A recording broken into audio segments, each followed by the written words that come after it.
안녕하세요. 학교에 다니는 아이가 죽고 싶다고 했다고 상담 교사한테 전화를 받았다고 한다면 어떻게 해야 될지 너무 당황스럽겠죠. 오늘 그 부분에 대해서 읽어드릴게요.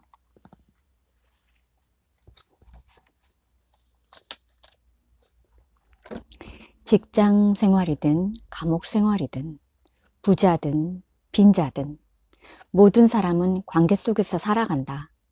모든 사람은 관계 속에서 살아간다. 그럼에도 어디서 누구를 만나든 존재 자체에 대한 주목이나 집중을 받는 경험이 적으니 어디서 누구를 만나든 존재 자체에 대한 주목이나 집중을 받는 경험이 적으니 사람들은 아플 수밖에 없다. 불안과 두려움, 외로움과 탈진이 극한에 이를 때 어쩔 수 없이 전문가를 찾는다. 예상에서 한치도 벗어나지 않게 대부분 우울증이라는 진단을 받는다. 우울증이란 진단명은 나의 개별성을 뭉갠다. 우울증 환자라는 획일적 존재로 간주되고 우울증의 원인 또한 뇌신경 전달물질의 불균형이라는 생물학적 원인이 강조되면서 모두가 비슷비슷한 항우울제 처방을 받게 된다. 그런데 아쉬운 건 도움이 거기에서 끝나는 경우가 많다는 사실이다. 우울증이 전면에 등장하면서 나가 다시 뒤로 밀려서다. 그럼 정말 힘들 때 어디서 누구에게 도움을 받을 수 있는 것일까? 우선 내게 절박하게 필요한 도움은 전문가 자격증을 가진 사람만이 줄 수 있다는 선입견에서 벗어나야 한다. 중2 아들의 우울증이 심각한 정도라는 통보를 받았다. 중2 아들의 우울증이 심각한 정도라는 통보를 받았다. 학교 담당 교사로부터 들었는데 우울증 측정 결과 자살 충동 요인까지 있으니 전문가를 찾는 게 좋겠다는 것이다. 엄마는 충격 속에서 청소년 전문 정신과 의사를 폭풍 검색했다. 첫 진료에서 의사는 우선 아이의 심리검사를 해야 한다고 했다. 심리검사 날짜를 예약해서 일주일 후 검사를 받았고 다시 10여일을 기다려 검사 결과를 들었다. 결과는 우울증이었고 짐작대로 부모의 오랜 갈등이 아이에게 영향을 크게 미쳤다는 진단을 받았다.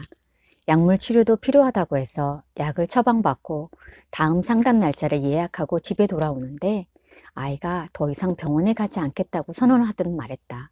약도 먹기 싫다 했다. 그런데 조금 이상한 점은 그 사이 아들의 반응이 조금씩 달라지고 있다는 거였다. 예전에 없던 기분 좋은 행동들이 많아졌다.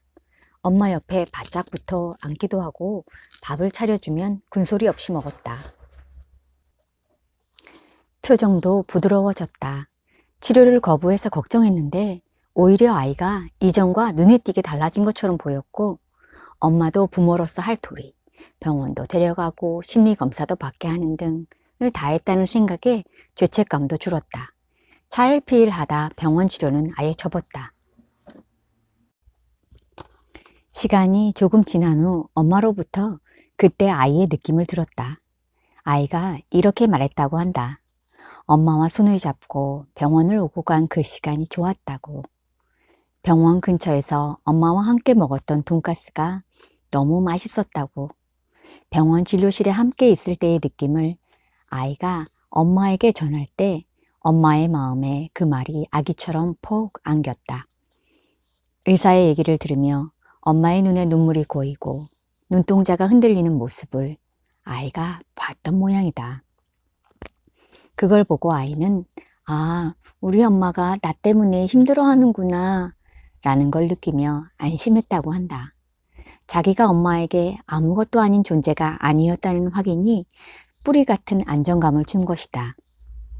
약물과 상담 치료를 다 거부했지만 아이는 엄마의 흔들리는 눈동자에서 자기 존재감을 확인하고 편안해졌다. 아이의 그 말을 내게 전하며 엄마는 강물처럼 울었다. 그렇다면 이 아이는 심리검사, 약물치료, 정신과 의사가 없어도 치유가 될 수 있다는 것인가? 그렇다면 이 아이는 심리검사, 약물치료, 정신과 의사가 없어도 치유가 될 수 있다는 말인가? 결론부터 말하자면 그렇다. 심리검사와 약물치료, 정신과 의사보다 더 강력한 치유제가 있다.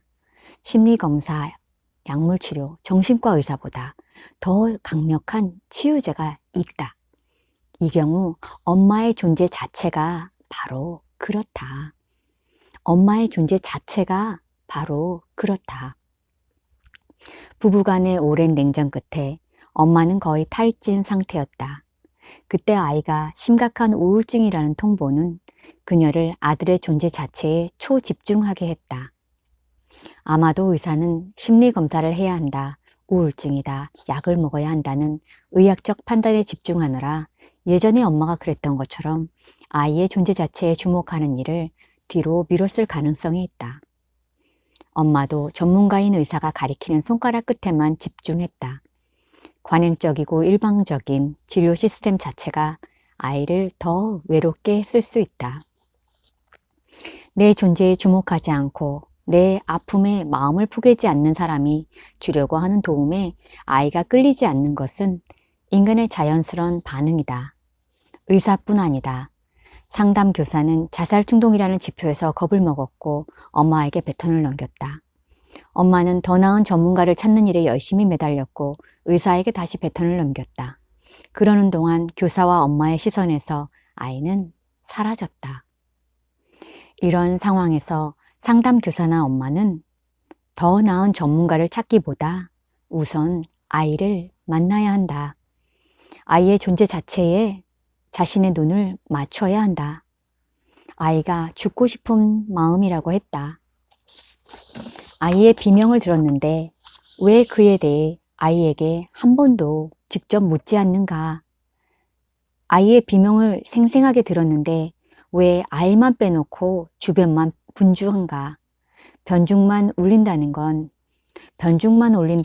그런 것이다. 전문가가 아닌 사람도 뭘 할 수 있다는 말인가? 전문가가 아닌 사람도 뭘 할 수 있다는 말인가? 그렇다. Of course다. 상담 선생님에게 얘기를 듣고 엄마는 진짜 놀랐어. 네가 그렇게 힘든 줄 엄마가 미처 몰랐어. 미안해. 그동안 얼마나 힘들었니? 네 마음은 지금 어떠니? 아이의 눈에 엄마가 눈을 맞추고 그렇게 직접 물어야 한다. 엄마든 교사든 아이가 힘들다는 사실을 안 사람이면 누구든 제일 먼저 할 일은 아이에게 눈을 포개고 아이에게 묻는 것이다. 가장 시급하고 핵심적인 어른의 반응이 그것인데 모두가 그것을 건너뛰었다. 볕에 내놓은 고추가 쏟아지는 햇볕을 받듯 아이가 자기 존재 자체에 쏟아지는 엄마의 눈길과 마음을 받았다면 아이의 나는 심장 박동처럼 반드시 반응했을 것이다. 아이의 나가 돌아오는 소리가 들렸을 것이다. 그런데 그런 게 심리적 CPR에 해당하는 일이다. CPR을 하지 않으면 응급 상황에 처한 사람은 병원 문 앞에 도착하기도 전에 목숨을 잃는다. 그런데 상담교사, 엄마, 정신과 의사 중 아무도 죽음 충동이 있다고까지 한 아이를 놓고 가장 먼저 해야 할 CPR은 하지 않았다. 중간 과정에서 우연히 발생한 CPR 요소가 아이를 구했을 뿐이다. 아이의 고통을 알게 된 순간, 전문가를 검색하기 전 엄마가 할 일은 아이에게 먼저 묻는 것이다. 아이의 고통을 알게 된 순간 전문가를 검색하기 전 엄마가 할 일은 아이에게 먼저 묻는 것이다. 전문가들만 알 수 있는 특별한 심장질환이나 유전질환 문제가 아니고 내 아이의 마음에 관한 문제다. 아이의 존재에 눈을 맞추고 주목하면 된다. 엄마 아빠가 싸울 때 네 마음은 어땠던 거니? 도대체 얼마나 힘들었니? 이렇게 물어야 한다. 그래야 그간 놓치고 잃어버렸던 내 아이를 찾을 수 있다. 아이의 자살 충동은 바이러스 때문에 생기는 고도의 의학적 질환이 아니다. 일반인은 도저히 알 수 없는 희귀병이 아니다. 일상의 울타리에서 언제든 생기던 일이다. 동네에서 함께 걷다가 아이를 잃어버렸다면 신고를 하기 전에 내가 아이라면 어디로 시선이 끌렸을까 생각하며 아이가 갈 만한 주변부터 뒤져야 한다. 그게 아이를 찾는 가장 빠른 길이다. 아이를 잃어버린 비상한 상황이니 빠르다는 이유로 비행기를 타는 부모가 있다면 얼마나 어처구니 없겠는가. 동네를 걷다 잃어버린 아이를 비행기 타고 찾을 수는 없다. 걸으면서 찾아야 찾을 수 있다. 같은 이치다. 자살 충동이 있는 중한 상태이므로 뭔가 특별하고도 전문적인 처치가 필요한 게 아닌가 생각할 수 있다. 우리가 지금까지 배우고 알던 틀에 비춰보면 이런 특수한 상황에서는 사람에 대한 한가한 이해나 공감보다 전문가적 조치가 더 도움이 된다고 생각한다. 하지만 꼭 그런 건 아니다. 정확한 이해와 공감이 가장 전문가적 조치에 해당한다. 정확한 이해와 공감이 가장 전문가적 조치에 해당한다.